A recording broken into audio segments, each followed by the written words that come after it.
Hello friends, आप सभी का स्वागत है मेरे यूट्यूब चैनल हिंदी विद्या शिक्षा पर। फ्रेंड्स, आज हम हिंदी के ऐसे टॉपिक के बारे में पढ़ेंगे जो कि बहुत ज़्यादा इंटरेस्टिंग है। वो कैसे? ये अगर एग्जाम में आता है और हम इसको हल कर लेते हैं तो 2 नंबर हमारे कहीं नहीं गए, चाहे वो हमारा इंटरमीडिएट का एग्जाम हो या फिर हमारा कोई प्रतियोगिता परीक्षा हो। चलिए, वीडियो को स्टार्ट करने से पहले मैं आपसे कुछ पूछना चाहती हूँ। अगर हमें किसी पार्टी में या फंक्शन में जाना है तो हम सबसे पहले क्या क्या तैयारी करेंगे? कपड़े निकालेंगे, ज्वेलरी निकालेंगे, मेकअप वगैरह। अगर लेडीज हैं तो मेकअप वगैरह निकालेंगे और जेंट्स हैं तो परफ्यूम वगैरह और जो है वॉच होगी, शूज, ये सब तैयारी करेंगे नहीं करेंगे? तो ये हम क्यों कर रहे हैं? ये इसलिए कर रहे हैं कि हम जो है जब कहीं फंक्शन में तैयार होकर जाएं तो हम सुंदर दिखें। तो ये जो हमारा टॉपिक है वो सुंदरता से ही रिलेटेड है, उससे ही संबंधित है। वो कैसे? जिस प्रकार से एक स्त्री के सौंदर्य को बढ़ाने के लिए आभूषणों की आवश्यकता होती है, उसी प्रकार से काव्य के सौंदर्य को बढ़ाने के लिए अलंकार की आवश्यकता होती है। अब आप समझ गए होंगे कि हमारा आज का टॉपिक क्या है। हमारा आज का टॉपिक है अलंकार। तो वीडियो को आगे बढ़ाते हैं। और अगर आपको मेरा पढ़ाया हुआ समझ में आ रहा है तो प्लीज अपने फ्रेंड्स के साथ शेयर कीजिए, लाइक करिए, शेयर करिए और सब्सक्राइब करिए। और वीडियो को स्किप मत कीजिए क्योंकि ये बहुत सरल भाषा में है और आपको अलग से इसको रटने की आवश्यकता नहीं है। जो बच्चे बोर्ड के एग्जाम दे रहे हैं उनके लिए पढ़ाई का बर्डन बहुत ज्यादा होता है, तो वो हर एक चीज को याद नहीं कर पा रहे होंगे, दिमाग पे बोझ पड़ता है। तो आप इस वीडियो को 2 से 3 बार देखेंगे तो आपको अलंकार क्लियर हो जाएंगे। चलिए अब हम अपनी वीडियो को स्टार्ट करते हैं। अलंकार। सबसे पहले हम ये जानेंगे कि अलंकार का अर्थ क्या होता है। जिस तरह से मैंने अभी आपको बताया कि स्त्री के सौंदर्य बढ़ाने के लिए आभूषणों की आवश्यकता होती है, उसी प्रकार से काव्य के सौंदर्य को बढ़ाने के लिए किसकी आवश्यकता होती है? अलंकार की। क्योंकि अलंकार में अलम और कार 2 शब्द होते हैं।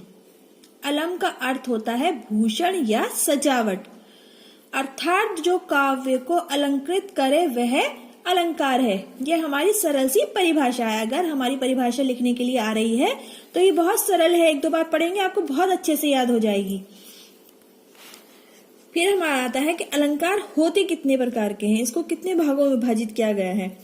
तो हमारे अलंकारों को 2 भागों में विभाजित किया गया है। कौन कौन से? शब्दालंकार और अर्थालंकार। जैसे कि इनको देखकर ही पता चल रहा है कि इनमें क्या होगा। चलिए तो इनको हम देख लेते हैं कि इनसे क्या अर्थ निकल रहा है।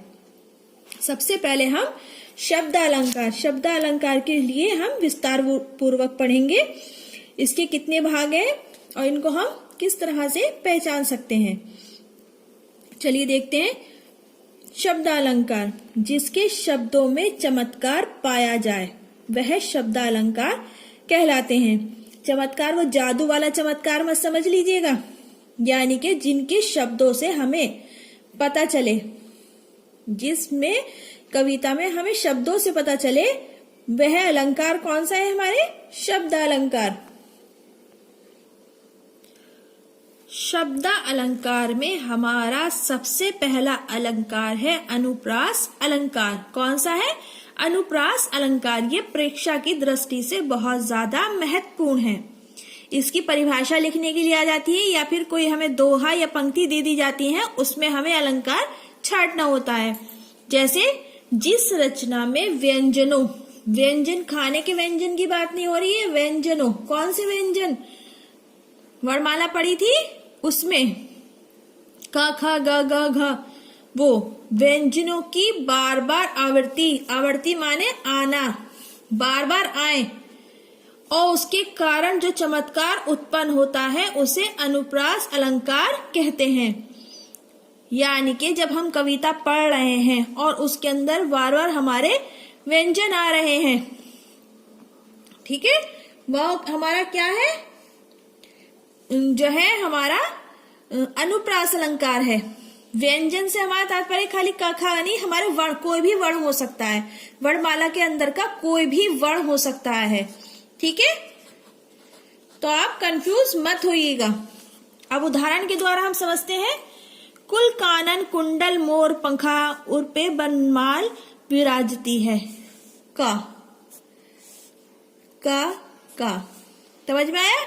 क्या है? हमारे का की आवृत्ति 3 बार हो रही है, तो हमारा कौन सा अलंकार है? यहाँ हमारा अनुप्रास अलंकार है। सेकंड उदाहरण देखेंगे। तरनी तनुजा तट तमाल तरुवर बहु छाए। तरनी तनुजा तट तमाल तरुवर बहु छाए। यहाँ पर हमारे ता की आवृत्ति 1-2 से अधिक बार हुई है, तो यह हमारा कौन सा है? इसमें भी हमारा अनुप्रास अलंकार है। इसकी पहचान बस इतना याद रखिएगा, वर्ण, जहां वर्ण बार बार आता है वहां अनुप्रास अलंकार होता है। सेकंड है हमारा यमक अलंकार। जब कविता में एक ही शब्द 2 या 2 से अधिक बार आए और उसका अर्थ हर बार भिन्न हो, वहां यमक अलंकार होता है। यमक का अर्थ ही हमारे क्या होता है? यमक का अर्थ होता है 2। ठीक है, यमक का अर्थ क्या होता है? 2। जब एक कविता में एक ही शब्द 2 या 2 से अधिक बार आए तो उसका अर्थ भिन्न भिन्न हो, तो वहां कौन सा अलंकार है? तुरंत समझ जाइएगा कि वहां यमक अलंकार है। उदाहरण, ये हमारे यमक अलंकार के उदाहरण है। कैसे? काली घटा का घमंड घटा नम मंडल तारक व्रत खिले। काली घटा यानी कि वो मेघ वाली घटा, और घटा, ये शब्द 2 बार प्रयोग हुआ है हमारा, तो इससे हम तुरंत क्या पहचानेंगे? ये हमारा यमक अलंकार है। लेकिन यह दोनों ही जगह घटा घटा का अर्थ अलग है। यहाँ घटा है कम होना और ये घटा है मेघ यानी कि काले काले बादल। समझ में आया?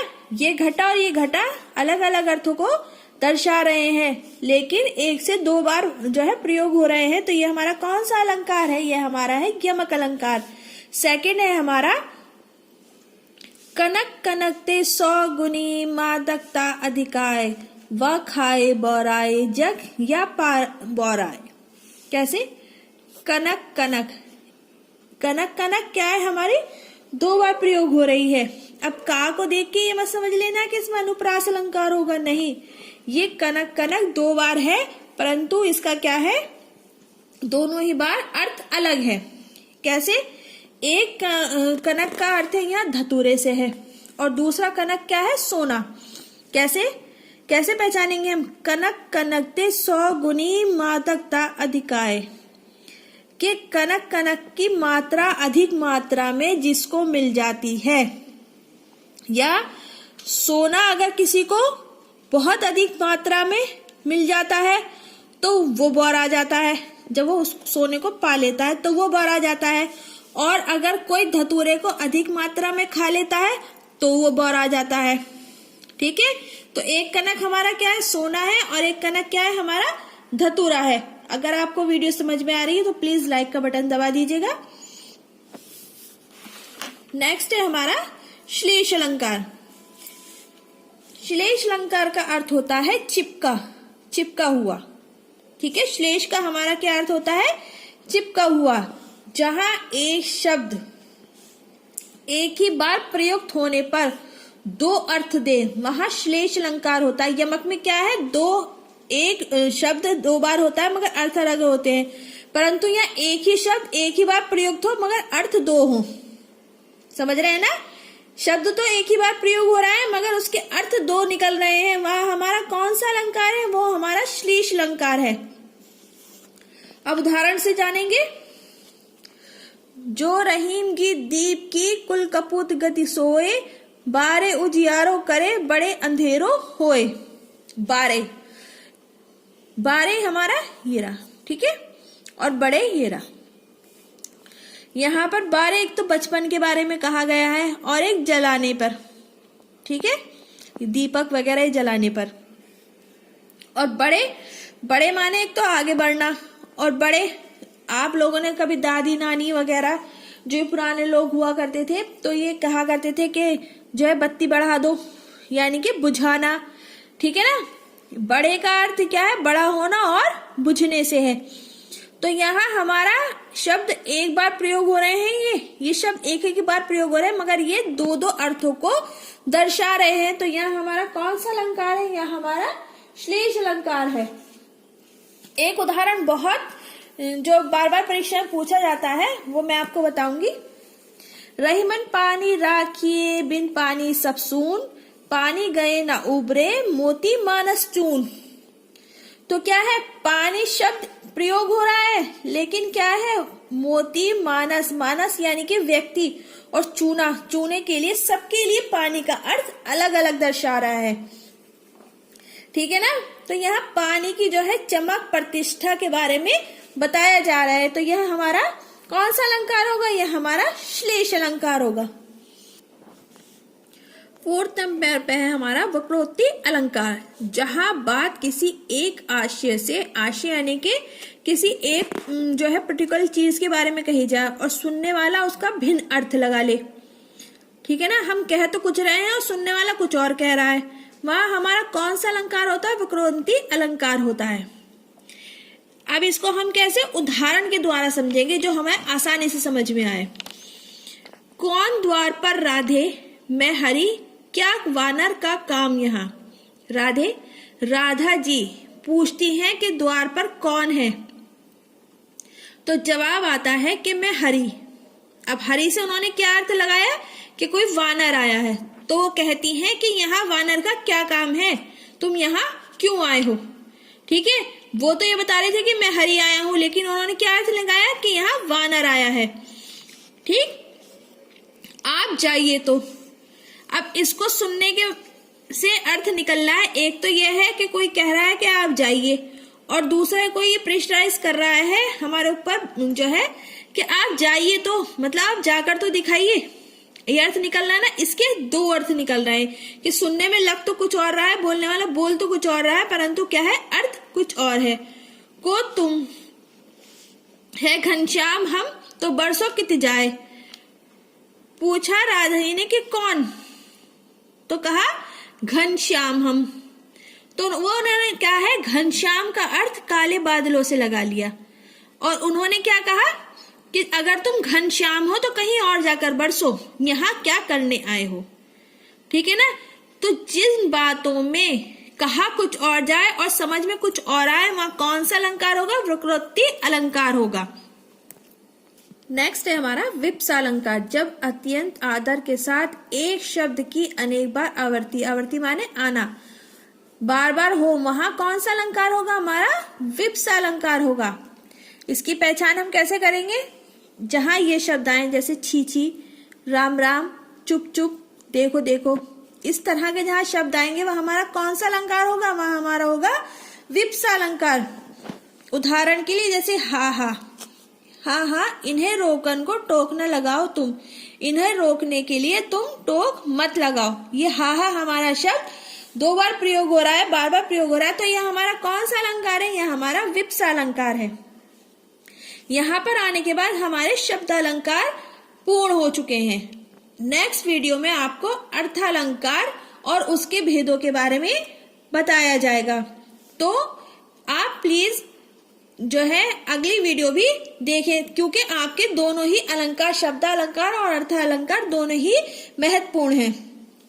अगर आपको मेरी वीडियो समझ में आ गई हो तो प्लीज वीडियो को लाइक करके और सब्सक्राइब कर ही जाइएगा। धन्यवाद।